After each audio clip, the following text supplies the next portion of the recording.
آج کے اس دور میں امام مہدی کب آئیں گے؟ جب آئیں گے آپ کو پتہ لگ جائے گا، آپ فکر نہ کریں، پریشان نہ۔ وہ ایک بی بی تھی نا بچی، اس کو پہلا حمل ہوا تو اپنی ساس سے کہنے لگی کہ اگر مجھے درد دے تکلیف ہو تو پھر مجھے جگہ دینا اگر میری ولادت کا وقت قریب آ جائے۔ میں نے کہا تم سارے محلے کو جگہ دو گی، ہم نے کیا جگائیں گے؟ جب امام مہدی آئیں گے نا ساری دنیا کو پتہ لگ جائے گا۔ ہمارے دوست عمران کی اہلیہ جو یہاں لیڈز انگلینڈ میں رہتی ہیں، وہ کہتے ہیں کہ میں نے خواب میں دیکھا ہے کہ مکی صاحب جب حرم میں درس دیتے ہیں تو وہاں حضور صلی اللہ علیہ وسلم بھی تشریف لاتے ہیں،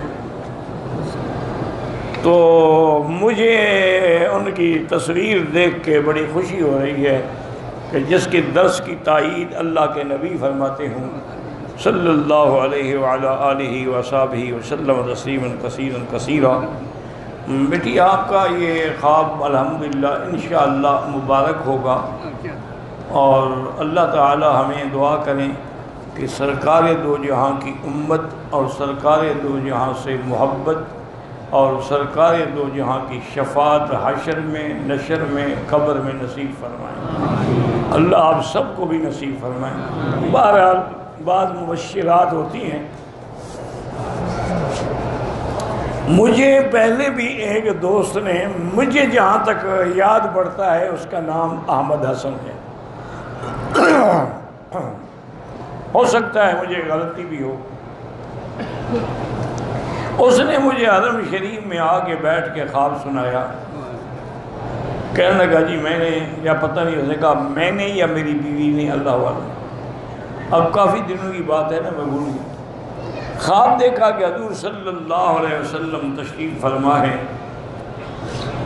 اور آپ کے دائیں بائیں حضرت ابو بکر، حضرت عمر رضوان اللہ علیہم اجمعین ہیں، اور آپ کے سامنے حضرت بلال کھڑے ہیں۔ تو ایک اللہ والے نے، اللہ کے بزرگ نے، وہ کہتے ہیں اس کا پتہ نہیں وہ کون تھے، انہوں نے آپ کا البم سیرت النبی پر جو آپ کی تقریریں ہیں وہ حضور کی خدمت میں پیش کی کہ یا رسول اللہ یہ ایک شخص ہے محمد مکی اس کا نام ہے، اور اس نے حرم میں بیٹھ کے آپ کی سیرت پہ یہ بیان، انہوں نے فرمایا میں جانتا ہوں، اور اس کے بعد یہ بھی فرمایا کہ اس کے جو تقریریں ہیں سیرت کی ان کو پوری دنیا میں عام کر دو۔ وہ کہتے پھر آنکھ کھل گئی، وہ کہتے جی اس وقت سے ہمیں تو چین نہیں کہ ہم آپ کی سیرت کو کیسے عام کریں۔ اب وہ لگا ہوا ہے بیچارہ، یعنی کیسٹیں بنا کے، سی ڈی بنا کے، کتابیں بنا کے، ترجمہ کر کے، اور وہ یہ بھی کہتا ہے کہ میرے خواب کے سچے ہونے کی دلیل یہ ہے کہ میں نے اس کام کے لیے کسی سے پیسہ نہیں مانگا، لیکن مجھے ایسے پیسے آ رہے ہیں جیسے بارش برس رہی، اور سب نے یہی لکھا ہے یہ سیرت کے البم بناؤ اور تقسیم کرو، اور میں لگا ہوا ہوں، کر رہا ہوں۔ تو ہو سکتا ہے انشاءاللہ اللہ کرے اس کا بھی خواب سچا ہو، مبارک ہو، ورنہ ہم تو اس قابل نہیں ہیں، لیکن حضور تو سب کے لیے رحمت ہیں۔ تو وہ جہاں اللہ والوں کے لیے رحمت ہے، ہم گناہ گاروں کے لیے بھی رحمت ہے، بلکہ ہم تو زیادہ محتاج ہیں ان کی رحمت کے، کیونکہ بندے کے کپڑے گندے ہوتے ہیں تبھی دھوبی دھوتا ہے، ہم گناہ گاروں کو تو آپ کی رحمت کی زیادہ ضرورت ہے۔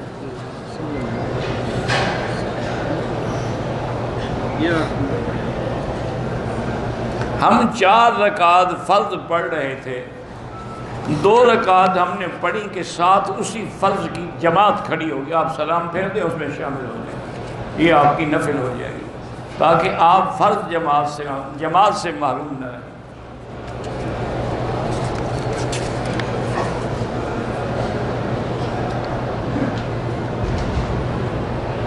بہرحال گزارش یہ ہے کہ آپ کو بواسیر کی تکلیف ہے، آپ معذور ہیں، آپ ہر نماز کے لیے نیا وضو کیا کریں، پھر عصر سے وضو کیا مغرب تک وہی وضو کافی ہے، چاہے وہ مس سے نکلیں چاہے گندگی بھی نکلے، لیکن اس گندگی سے بچنے کے لیے نہیں کہ آپ کوئی پیمپر وغیرہ یا کوئی ایسی چیز استعمال کریں۔ مجھے ایک بڑے ذمہ دار ہیں، میرے ساتھی ہیں، مفتی بھی ہیں، عالم بھی ہیں، نیک بھی ہیں، صالح بھی ہیں، انہوں نے بتایا تھا کہ ویکس کوئی دوائی ہے، عام ملتی ہے، سر درد کے لیے لوگ لگاتے ہیں، کہیں درد ہو ویکس، انہوں نے کہا اس کو اگر وہ 2-3 دفعہ روز لگایا کریں تو بواسیر ختم ہو جائے. اللہ عالم، میں نہیں جانتا. کہتے ہیں کہ شہوت جو ہے ایک فطری جذبہ ہے، ہر انسان میں اللہ نے رکھا ہے. اس سے کیسے بچا جائے؟ شادی کی جائے. ایک سے گزارا نہ ہو 2 کر لیں، خود بخود مٹ جائے گا.